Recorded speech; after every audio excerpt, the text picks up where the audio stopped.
오늘 다시 보라라는 제목으로 하나님 말씀 증거하도록 하겠습니다. 성공하는 사람들의 7가지 습관이라는 그 책이 있습니다. 이 책이 38개국 그리고 1,500만 부 이상 팔린 정말 전 세계적으로 베스트셀러입니다.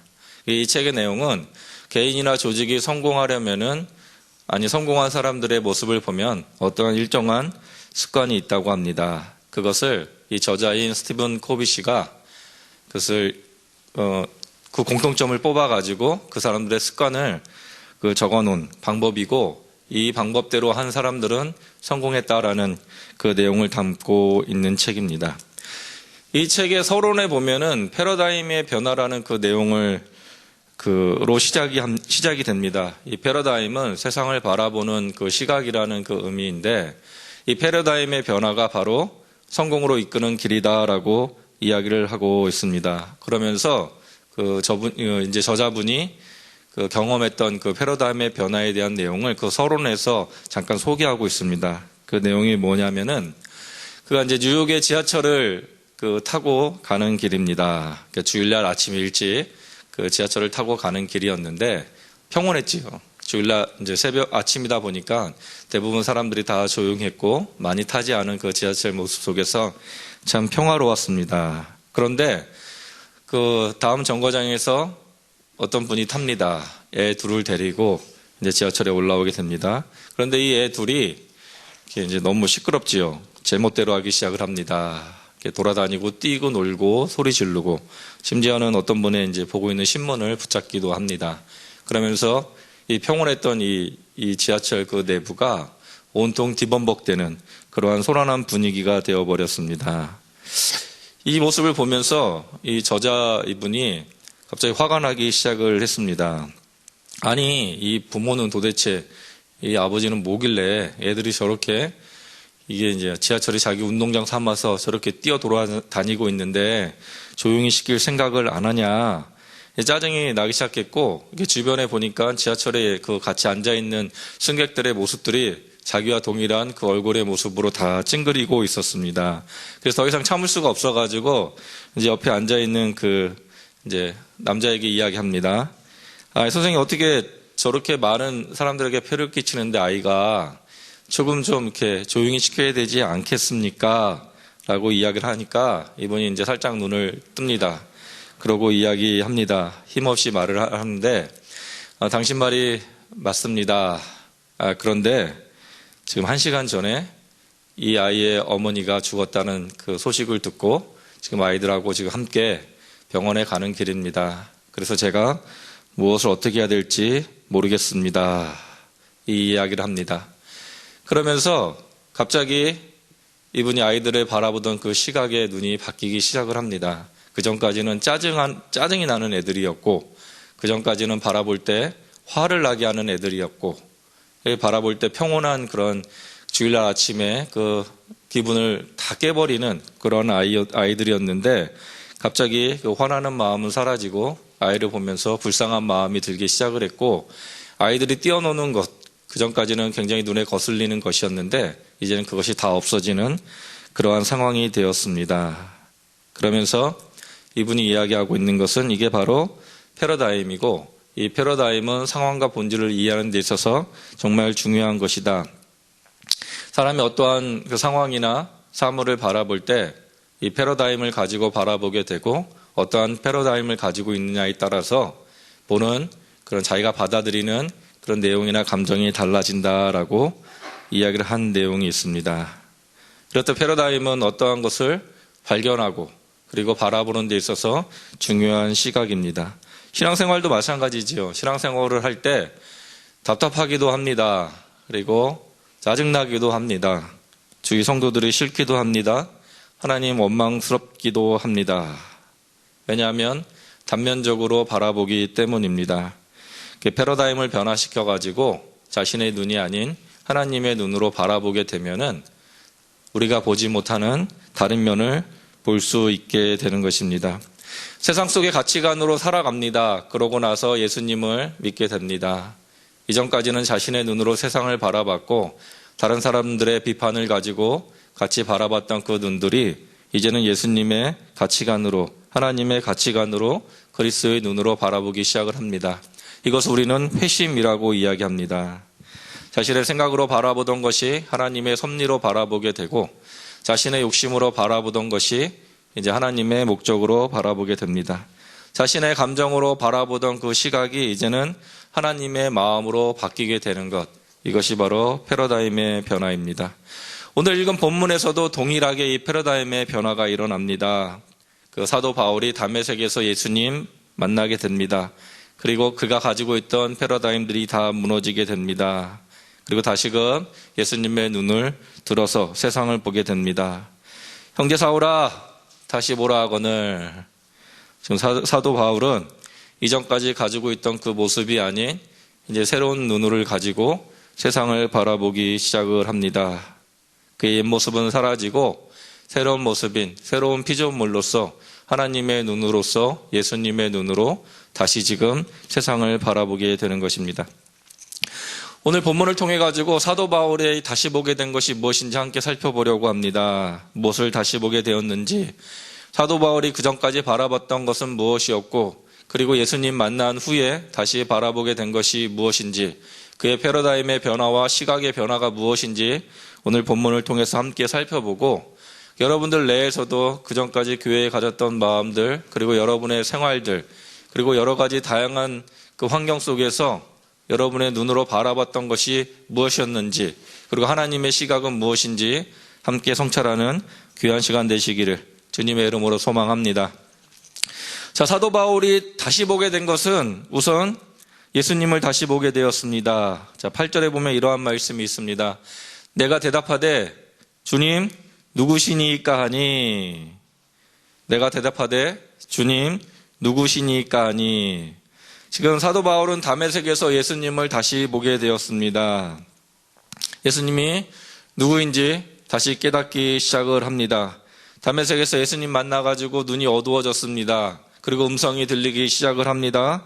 그때 음성을 전한 분에게 이야기합니다. 주님 누구십니까? 라고 물어보기 시작을 합니다. 그전까지 예수님은 유대인들을 현혹시키는, 그래서 유대인들을 박해해야만 하는 대상이었습니다. 바로 이단자였습니다. 스스로 하나님의 아들이라는 그 신성 모독을 했던 분입니다. 유대의 근간을 흔드는 그러한 어떻게 보면 핍박의 대상이었습니다.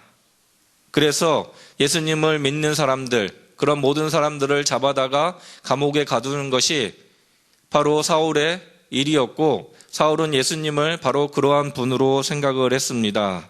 예수님께서도 말씀하시죠. 내가 핍박하는 예수다라고 이야기하고 계십니다. 그런데 그가 다메섹에서 예수님 만나고 나서 눈이 바뀌게 됩니다. 모든 것이 변화가 됩니다. 예수님을 다시 보기 시작을 합니다.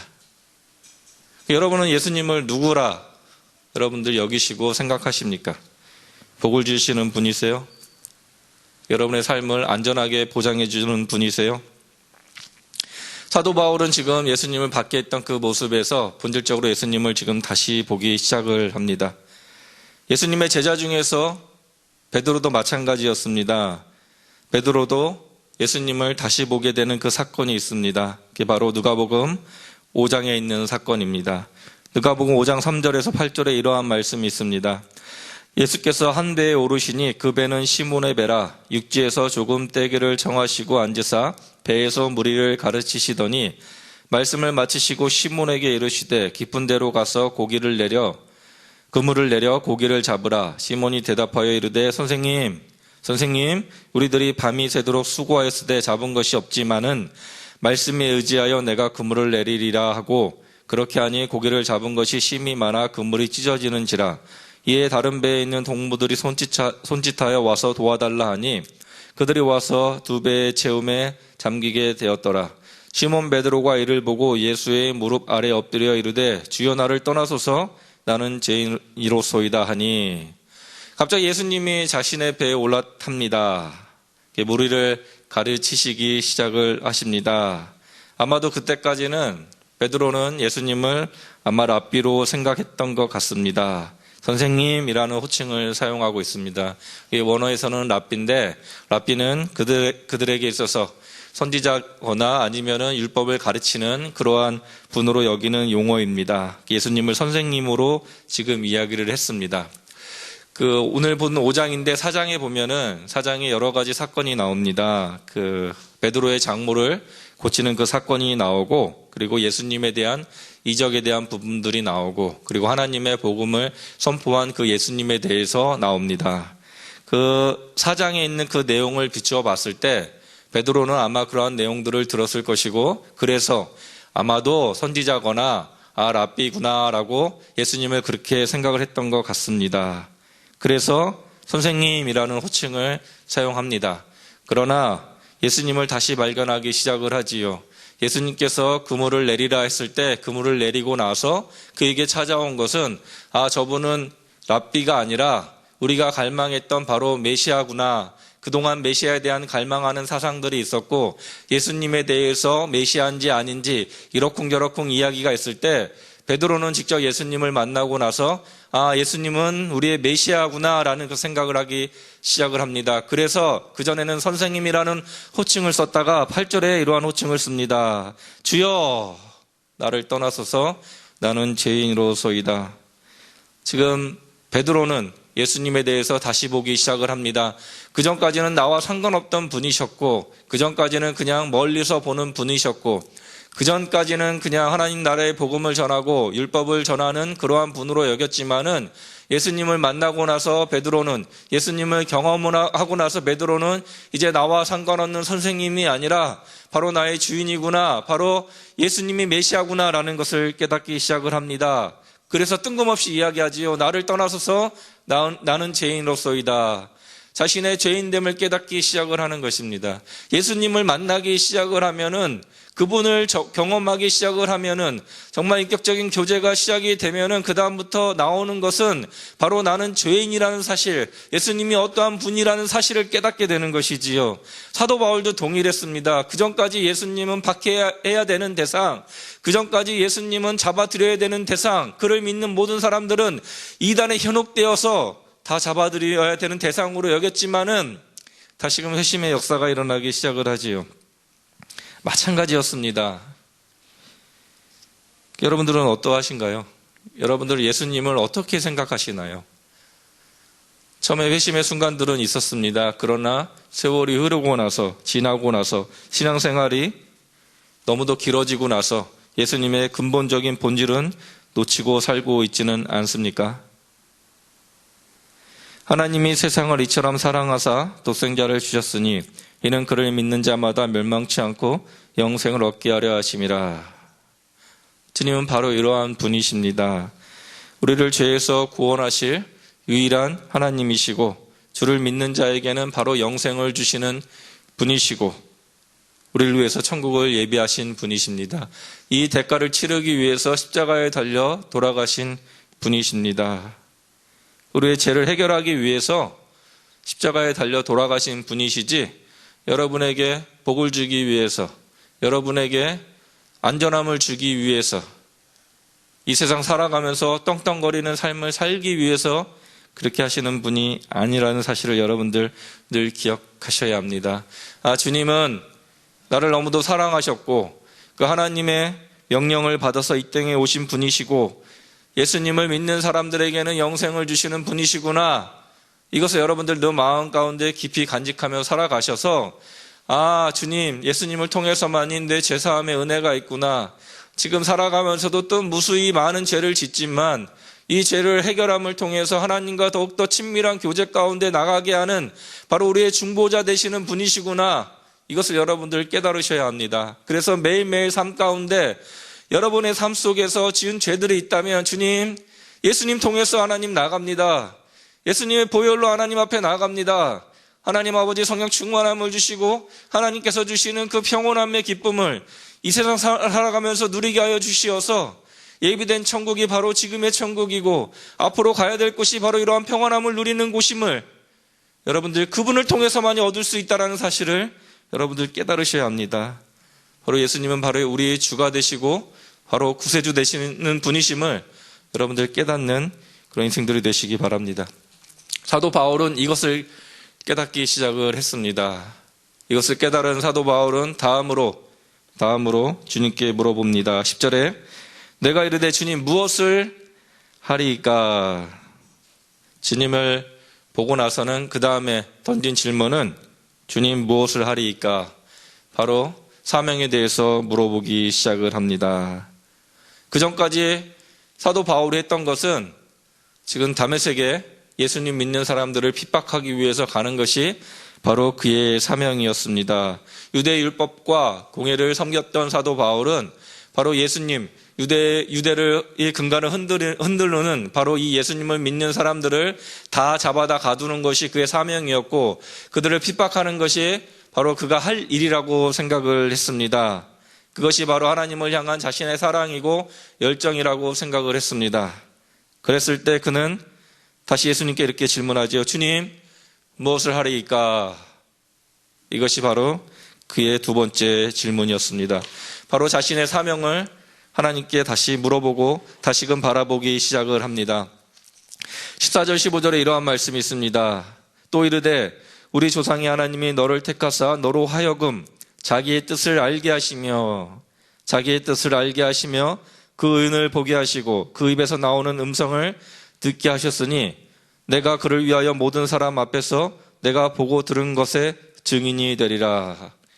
이제 사도 바울이 해야 될 일은 그전까지는 예수님 믿었던 사람들을 잡아다가 죽이는 것이 아니라 이제 그가 해야 될 일은 자기의 뜻을 알게 하신 그 하나님의 뜻이 무엇인지를 깨닫게 되었고 그리고 그것을 위해서 나가는데 특별히 증인이 될 것을 지금 말씀해 주고 있습니다.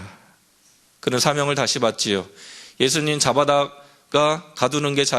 믿는 사람을 잡아다가 가두는 게 자신의 사명이었는데 이젠 그것이 아니라 하나님의 뜻을 알고 그리고 예수님에 대한 증인자로 살아가는 것이 바로 그의 사명임을 이제는 다시 보기 시작을 합니다.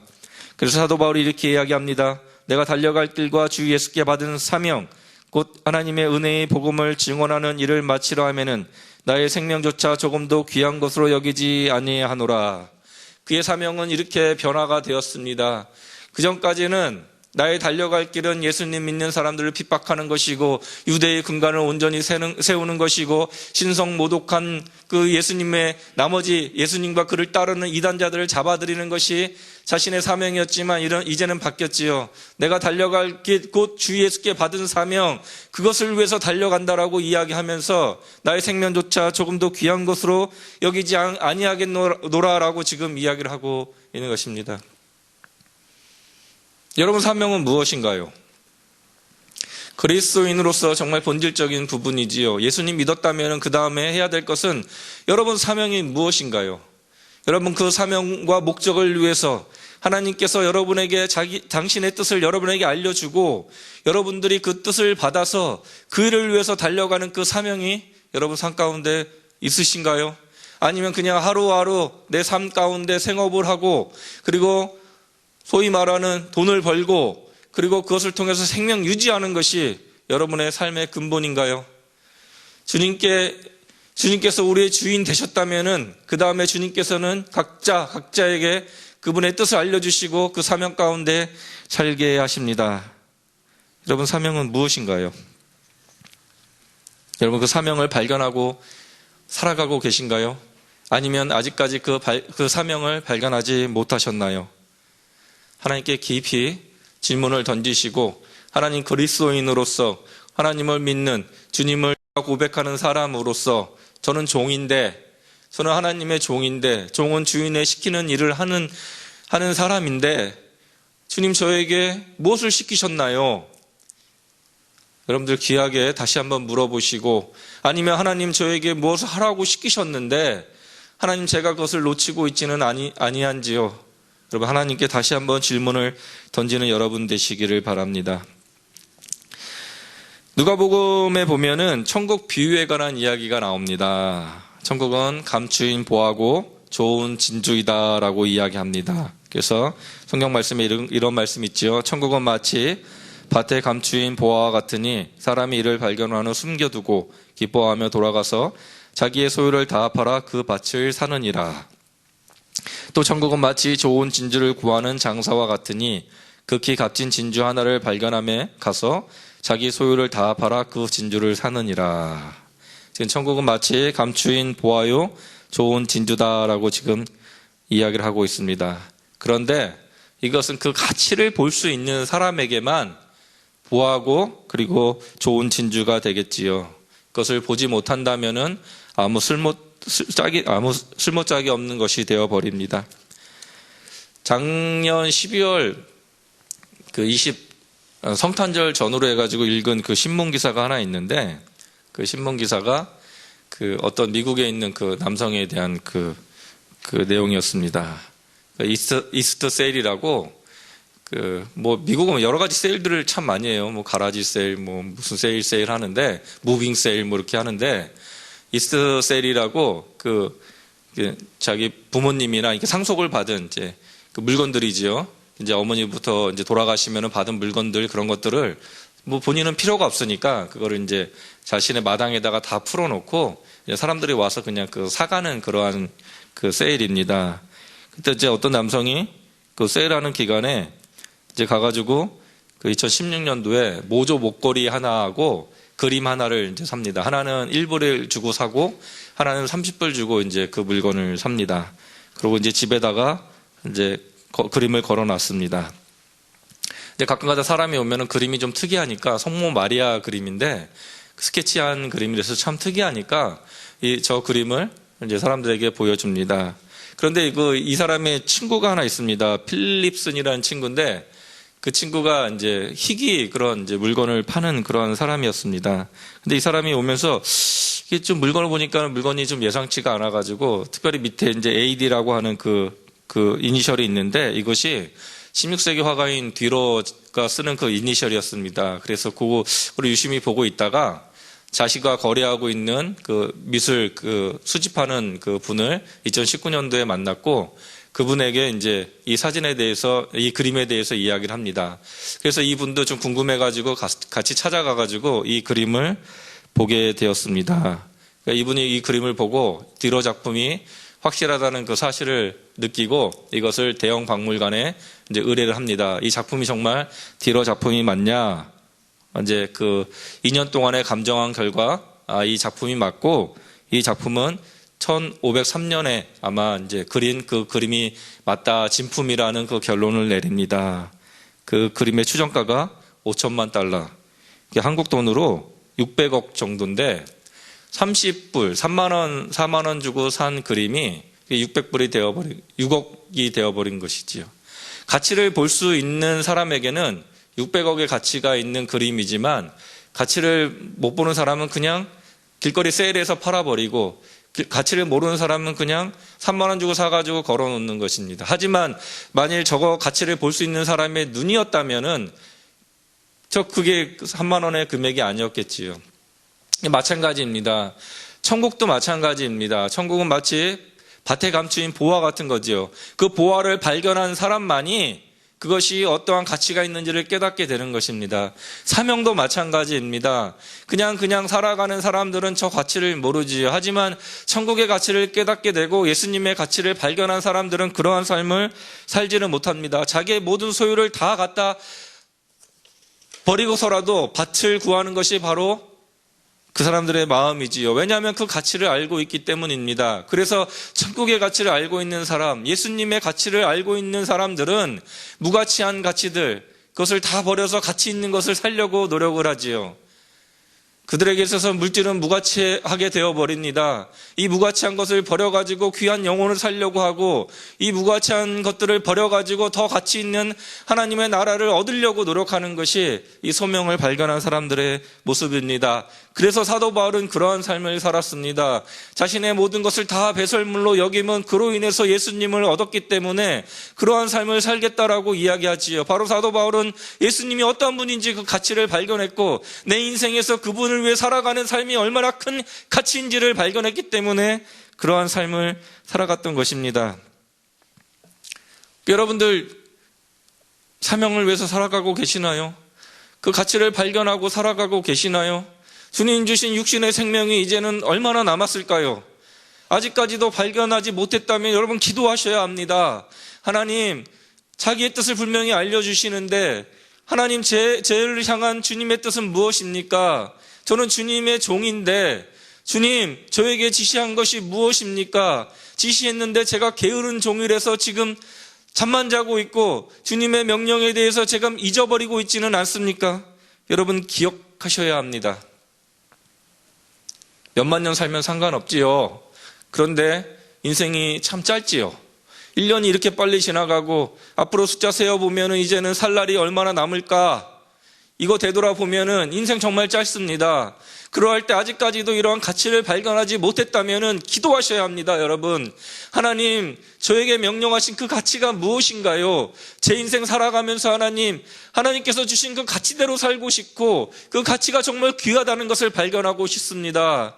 사도 바울이 정말 주님 핍박하는 가운데 예수님을 핍박하고 그리고 예수님 믿는 그 핍박이 바로 하나님의 사랑이라고 착각했는데 예수님 만나고 나서는 자기의 사명을 다시 한번 발견하고 나간 것처럼 주님, 제가 주님 만났으니 이젠 주님을 주인으로 섬겼으니 주인의 말씀대로 살아가고 싶습니다. 저에게 사명을 알려주시옵소서.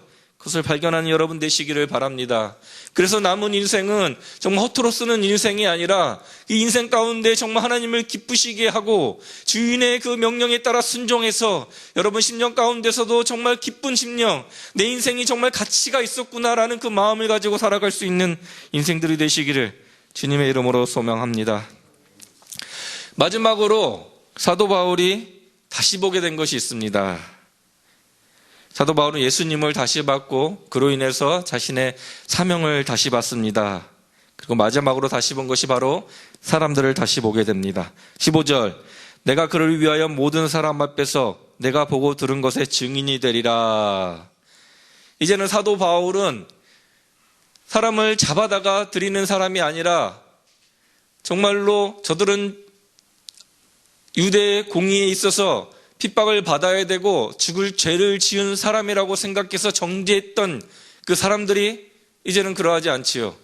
예수님을 통해서 사명을 받은 그는 이제는 그들에게 복음을 전하는 그 사람들이 이제는 미운 사람들이 아니라 박해받아야 될 사람들이 아니라 주님의 사랑으로서 품어줘야 되는 사람, 주님의 사랑으로서 구원받아야 되는 사람, 그래서 그들 앞에 가서 예수님을 전해야 되는 사람으로 변화가 되는 것입니다. 정죄의 눈으로 바라봤던 그 사람들이 이제는 하나님의 사랑과 긍휼이 필요한 사람으로 변화가 된 것이지요. 패러다임의 변화지요. 그 전까지는 사람들을 바라볼 때 저 사람들은 다 죽어야 되고 저 사람들은 잡아다가 가다 집어넣어야 되는데 이제는 아닙니다. 예수님의 복음을 전해야 되고 사람의 사명 안에 살아야 되는 사람으로 지금 변화가 된 것입니다. 이제는 그런 긍휼이 아니라, 이제 심판이 아니라 긍휼의 대상으로 변했고, 잡아야 되는 사람, 그래서 잡아서 자신의 유대의 사상으로 변화시켜야 되는 사람들이 아니라 바로 예수님의 사상으로 변화시켜야 되는 사람을 보는 눈이 바뀌게 된 것입니다. 2004년도 때 그 청년부 때죠. 군대 이제 제대하고 그 전역하고 나서 이제 청년부에 이제 일을 하다가 이제 목사님이 그 태국 부서를 새로 만들 거니까 거기 가서 좀 봉사 좀 하라 그래서 글로 가게 되었습니다. 그런데 갔는데 태국 부서만 있고 아무도 없습니다. 이제 태국 그 통역하시는 이제 한 분만 계시고 간사님만 계시고 아무도 없습니다. 그냥 만드신 거예요. 그리고 이제 한 주는 이제 한 2주 정도 이제 청소만 하고 이제 가만히 있었는데 갑자기 3주 차에 어떤 태국인 한 분이 이제 오셨어요, 교회에. 그래서 이제 어떻게 오셨냐?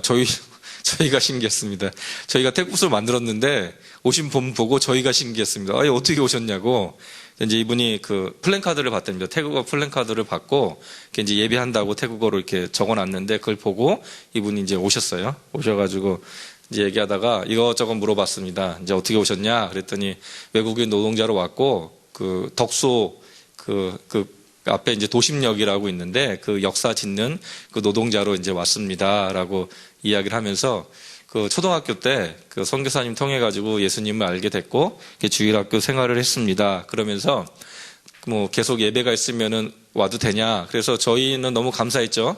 그래서 오시라고 했더니 이분이 좀 친구들도 데려오면 안 되냐, 같이 일하시는 분들이 있는데 그분들도 데리고 오면 안 되냐, 그래서 저희야 너무 좋죠. 저희야. 그래서 데리고 오시라고 했더니 이분이 거기 일하시는 15명의 이제 그 노동자분을 같이 이제 데리고 오셨어요. 그래서 그 15명으로 이제 시작이 됐는데, 이분이 또 태국 분들은 서로 이렇게 연결이 다 돼 있어가지고 또 연결이 되신 분들끼리 연결해가지고 평내역 만드시는 그 역 짓는 그쪽에 노동자분 오시고, 지금은 저기 진접이 많이 바뀌었는데 그 시절에 진접은 이제 그 간의 공장들이 좀 많이 있었어요. 그래서 그분들이랑 연결된 분들도 오시고, 그래서 한 달 사이에 한 70명이 넘어버렸습니다. 그러면서 이제 예배가 시작이 되었습니다. 그런데 이분이 이렇게 이제 마중물이 되어가지고 이렇게 다 모아주신 이분이 갑자기 한 6개월 정도 됐는데 다시 자기 나라로 돌아가야 된다고. 아니, 자기 나라로 돌아가면 이거 좀 아니지 않냐. 왜냐하면은 저도 그때 이제 태국부 일하시는 분들한테 들었는데, 한국으로, 그 당시에는 이제 한국으로 일하러 오려면은 정상적인 방법으로 신청해서 대기자 놓고 기다리면은 너무 오랜 기간이 걸린답니다. 그래서 대부분이 브로커 껴가지고 이제 비용을 지불하는데, 그 비용이 1년치, 여기 와서 일하는 그 1년치 비용을 지불하고, 2년 일하는데 1년치 지불하고, 그리고 1년 일하는 돈을 버는데, 근데 문제는 이제 1년 갖고는 너무 부족하니까 사람들이 2년 후에는 다 불법 체류자로 다 도망가는 이제 그러한 이제 그 구조였는데, 아니 1년도 아직 못 채웠는데 6개월밖에 안 됐는데 돌아간다고 하니 이분 입장에서는 정말 이제 그 빚이 너무도 큰 액수였습니다. 그래서 왜 돌아가시냐 그랬더니, 그 자기가 이렇게 돈을 이제 집에다가 보내줬는데 아내가 다른 남자하고 눈이 맞아가지고 그동안 6개월 동안 벌어둔 돈이랑 그걸 가지고 이제 도망갔는데, 문제는 어린 아이가 있었고, 그리고 이제 노모가 계셨는데, 노모가 이제 너무 연로해가지고 돌볼 사람이 지금 아무도 없다. 그 얘기를 듣고 이제 가야 된다. 그러고 이분이 떠나가게 되었습니다. 그러고 나서 이제 세월이 좀 흘렀습니다. 2년 정도 흘렀고, 그러고 나서 태국 부서는 잘 됐고, 그래서 이분들이 이제 다시 자기 나라로 돌아가셨습니다. 그래서 교회에서는 이분들이 어떻게 지내시는지 궁금했고, 그리고 그분들이 사는 지역이 다 다르니까 방문을 해서 그분들에게 이제 예배 드리고 성경책을 나눠주고, 거기서 이제 교회를 좀 열 수 있게끔, 모임을 가질 수 있게끔 하는 그 목적을 가지고 이제 태국에 이제 치앙마이로 가게 되었습니다.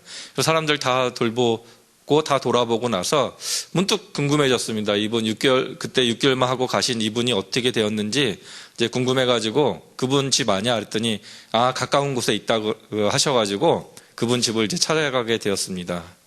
찾아가니까 이분이 이제 그 가정집에 좀 들렸는데 생활을 잘하고 계셨어요. 그 새로운 이제 아내를 얻으셨는지 한 분이 계셨고, 그리고 또 아이도 하나 있었고, 그리고 이제 잘 지내고 계셔가지고 그동안 이제 근황을 잘 물어보면서, 또 이제 저기 여자분이 계시니까 이제 여쭤봤죠. 저분은 누구냐 그랬더니 그 도망갔던 그 아내라고 이야기를 합니다. 도망갔던 아내를 받아 주었습니다. 그런데 젖을 물리고 있던 그 아이는 자기 아이가 아니라 그 이제 바람나서 도망간 그 남자의 아이였습니다. 그래서 갑자기 마음이 좀 먹먹해졌지요. 어떻게 받아주셨냐 했더니 화가 나기도 하고 분노가 일어나기도 했는데, 하나님이 받아주라고 마음에 그런 마음을 주셔서 받아주었다라고 이야기를 들었습니다. 호세아서 11장 8절에 이러한 말씀이 있습니다. 에브라임이여 내가 어찌 너를 놓겠느냐, 이스라엘이여 내가 어찌 너를 버리겠느냐, 내가 어찌 너를 아드마같이 놓겠느냐, 어찌 너를 수보임같이 두겠느냐, 내 마음이 내 속에 돌이켜 나의 국률이 온전히 불붙듯 하도다. 이게 하나님의 마음이겠지요. 그 전까지는 외국 분이라서 조금 이제 제가 그런 마음이 있었습니다. 나는 도와주는 사람, 저분들은 도움을 받는 사람, 조금 우월하지 않냐, 이런 마음이 있습니다. 그리고 신앙도 먼저 알았고 전해주는 신앙이었기 때문에 조금 더 이제 우위에 있지 않나라는 그 마음을 가졌는데, 이때 제 생각이 다 무너졌습니다. 저는 그렇게 할 수 없기 때문입니다. 다시금 되돌켜봐도 지금 상황에서 시골 외국에 나가서 일을 하고 돈을 벌어다가 힘들게 벌어다 주고 있는데, 그 돈을 가지고 가족을 잘 챙기는 게 아니라 다른 남자와 욕정이 일어나서 눈이 맞아서 도망간 아내, 그리고 그 남자의 애를 가지고 돌아온 아내, 그 아내를 과연 하나님이 받아주라고 했을 때 이 받아줄 수 있을까? 저는 받아줄 수가 없습니다. 그런데도 이분은 신앙 안에서 바로 하나님이 그 마음을 주시고 받아주라고 해서 받아준 그 모습을 봤습니다. 주님이 받은 은혜가 너무도 컸기 때문에 그분은 주님의 사랑 안에서 그것을 받아줬는데, 저는 주님의 그 사랑을 알면서도 하지 못하는 그 모습을 제 마음 가운데 발견하게 되었습니다. 사도 바울은 주님의 받은 은혜가 너무도 커서 자기를 비방하고 돌로 쳐 죽이려고 했고, 그리고 고소하고 태형으로 때리는 그 고통 가운데에서도 유대인을 향한 그 뜨거운 마음이 있었습니다. 그래서 자신이 저주를 받아 그리스도 안에 끊어질지라도 내 민족은 주님 사랑해 달라고 했던 그 마음들, 자신을 생명체계에서 빼달라고 하면서 이스라엘 민족을 살려달라고 했던 그 모세의 고백처럼 주님을 사랑했던 사람들, 하나님을 만난 사람들은 바로 이러한 사람에 대한 온전한 사랑을 가지게 되지요. 예수님과 동일한 마음을 가지게 됩니다. 내가 십자가에 달려 대속의 제물이 될지언정 내 사랑하는 이 백성들을 하나님 앞에 올려드리려고 했던 그 예수님의 마음이 바로 이들 가운데 있는 것입니다. 청년의 시기에 그 신앙이 이제 하나님과 인격적으로 만나는 그 관계 속에서 저한테 해결이 안 되는 세 가지 질문이 있었습니다. 첫 번째 질문, 하나님, 제가 왜 하나님을 사랑해야 되나요? 저를 구원해 주시고 그건 다 알겠는데, 아니 내 생명을 구해줬다고 그 사람을 사랑한다는 거는 조금 안 맞는 것 같습니다. 제가 왜 주님을 사랑해야 되나요? 이것이 제 첫 번째 질문이었습니다. 근본적인 질문이었죠. 두 번째, 하나님, 제가 왜 천국에 가야 하나요? 이게 제 두 번째 질문이었습니다. 천국이 뭔지도 잘 모르고, 그리고 지옥이 뭔지도 잘 모르겠고, 천국도 경험한 적도 한 번도 없고, 다 이야기를 사람들이 이야기하고 목사님들이 이야기하지만 실질적으로 그분들도 가본 적도 없고 뭔지 모르고 이야기하는데, 제가 왜 하나님 천국에 가야 되는지 잘 모르겠습니다. 이것이 제 두 번째 질문이었습니다. 그리고 세 번째 질문이, 주님, 왜 원수를 사랑해야 되나요? 왜 원수 포함해서 왜 사람들을 사랑해야 됩니까? 그러면서 싫은 사람 얼굴을 떠올리면은 하나님 사랑할 수가 없습니다. 이것이 제 세 번째 질문이었습니다. 이게 신앙의 가장 근본적인 세 가지 질문이었고, 하나님 이 문제가 해결이 안 되면은 하나님, 제가 어떻게 하나님과의 관계를 이룰 수 있겠습니까? 정말 솔직하고 진지하게 한번 하나님께 여쭤봤던 것입니다. 모태신앙이지요. 몇 대째 신앙이다 보니까 당연하게 태어날 때는 벌써 하나님이라는 그 존재는 저 안에 있었고, 그리고 인식하기 시작한 것부터 벌써 저는 교회에 있었기 때문에 하나님과의 관계 속에서 없었던 적은 없었는데, 인격이 성숙이 되면서 정말 궁금했던 이 세 가지 질문을 하나님께 던졌습니다. 하나님께서 하나하나 그 해결을 해 주셨습니다. 근데 이제 세 번째 질문이, 왜 사람들을 사랑해야 됩니까? 이게 오늘 사도 바울이 가졌던 마지막의 변화였고, 그리스도인으로서 가져야 될 마지막 변화입니다. 이것을 주님께서는 요한일서 4장을 통해서 저에게 알려주셨습니다. 근데 쉬운 성경으로 제가 읽어드리도록 하겠습니다. 사랑하는 친구들이여, 우리는 서로 사랑해야 합니다. 왜냐하면 사랑은 하나님께로부터 오기 때문입니다. 하나님은 사랑이시기에 사랑할 줄 모르는 사람은 하나님을 알지 못하는 자입니다. 하나님은 그의 독생자를 이 땅에 보내심으로 우리를 향한 그분의 사랑을 보여주셨으며 그를 통해 우리에게 생명을 주셨습니다. 진실한 사랑이란 하나님을 향한 우리의 사랑이 아니라 우리를 향한 하나님의 사랑인 것입니다. 하나님은 당신의 아들을 보내셔서 우리의 죄를 위해 화목제물이 되게 하셨습니다. 사랑하는 친구 여러분, 하나님께서 이처럼 우리를 사랑해 주셨으니 우리 역시 서로 사랑해야 합니다. 어느 누구도 여태까지 하나님을 본 적이 없습니다. 그러나 우리가 서로 사랑하면 하나님께서 우리 안에 거하십니다. 우리가 서로 사랑할 때 하나님의 사랑은 우리 안에서 완전해질 것입니다. 우리는 아버지께서 그의 아들을 세상의 구주로 보내신 것을 보았고 또 그것을 증언합니다. 만약 누구든지 나는 예수님께서 하나님의 아들이심을 믿어요 라고 이야기하면 하나님께서는 그 사람 안에 거하시고 그는 하나님 안에 살게 됩니다. 이로써 우리는 하나님께서 우리를 위해 베푸신 그 사랑을 알 수 있고 그 사랑을 굳게 믿을 수 있습니다. 하나님은 사랑이십니다. 사랑 안에 사는 사람은 하나님 안에 사는 사람이며 하나님도 그 사람 안에 계십니다. 하나님께서 우리를 먼저 사랑해 주셨기 때문에 우리도 사랑해야 합니다. 어떤 사람이 나는 하나님을 사랑해요라고 말하면서 그의 형제를 미워하면 그는 거짓말쟁이입니다. 이는 눈에 보이는 자기의 형제도 사랑하지 못하면서 보이지 않는 하나님을 사랑할 수는 없기 때문입니다. 그러므로 하나님께서는 누구든지 하나님을 사랑하는 사람은 자기 형제들도 사랑해야 한다고 우리에게 명령하셨습니다. 구세주 하나님을 왜 사랑해야 되냐요가 아니라 잘못된 질문이었죠.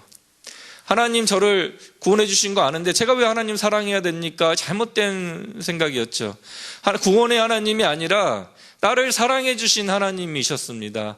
나를 사랑해 주셨기 때문에 그때 그 다음에 독생자 예수님을 보내주셨고 그리고 그분을 통해서 우리를 구원해 주신 것이지요.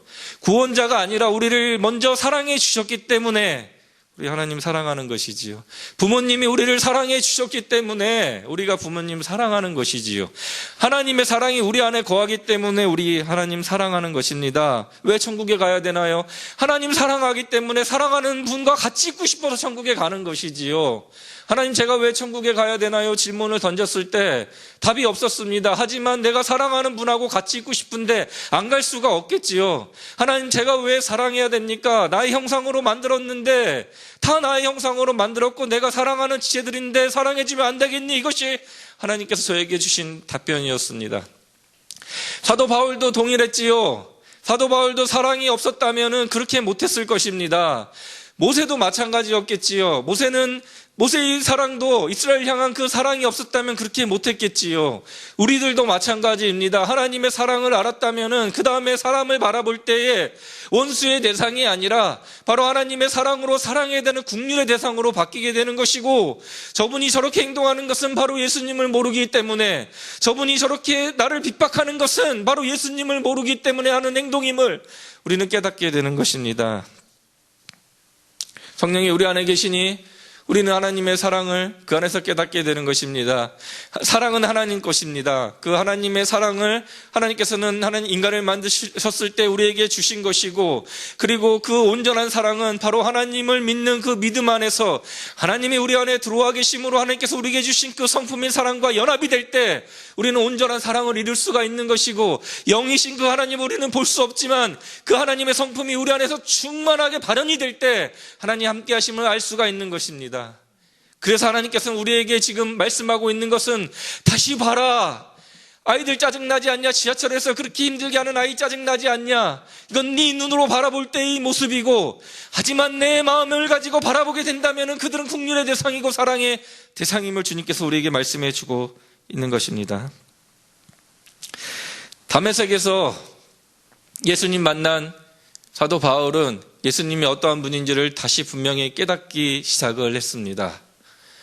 그러고 나서 자신이 해야 될 일이 무엇인지를 또 깨닫게 되었지요. 그리고 근본적인 문제이지요. 바로 사람을 하나님의 눈으로 다시 보게 되어서 핍박하는 대상이 아니라 그리스도를 만나야 되는 대상, 집어넣어야 될 대상이 아니라 하나님의 사랑으로 풍성해야 되는 대상, 그 대상으로 바뀌게 된 것입니다. 바라기는 여러분들 마음 가운데도 사람들을 바라볼 때 여기 있는 분들도 마찬가지지만 여러분 직장에서 생업하거나 여러분들 만나는 그 대상들이 있을 것입니다. 예수님 믿지 않은 분들이 있다면 그분들을 바라볼 때 나에게 핍박하는 사람이 아니라 나를 힘들게 하는 대상들이 아니라 바로 하나님의 사랑이 필요한 대상, 바로 예수님을 만나야 되는 그 대상, 그렇게 인식하시는 그러한 여러분들이 되시기를 주님의 이름으로 축복합니다. 말씀 정리합니다. 다메섹에서 바울은 예수님을 만나서 자신의 인생의 패러다임이 바뀌게 됩니다. 비닐이 벗기고 나서 예수님 다시 보게 되고 자신의 사명 다시 보게 되고 그리고 자신의 이웃을 다시 보게 됩니다. 여러분들도 예수님 잘 믿으셔서 하나님의 눈으로 예수님을 다시 바라보시고 그리고 여러분의 사명을 다시 바라보시고 그리고 이웃들을 다시 바라보는 그런 은혜의 축복이 여러분 삶 가운데 풍성히 넘쳐나시기를 주님의 이름으로 축복합니다.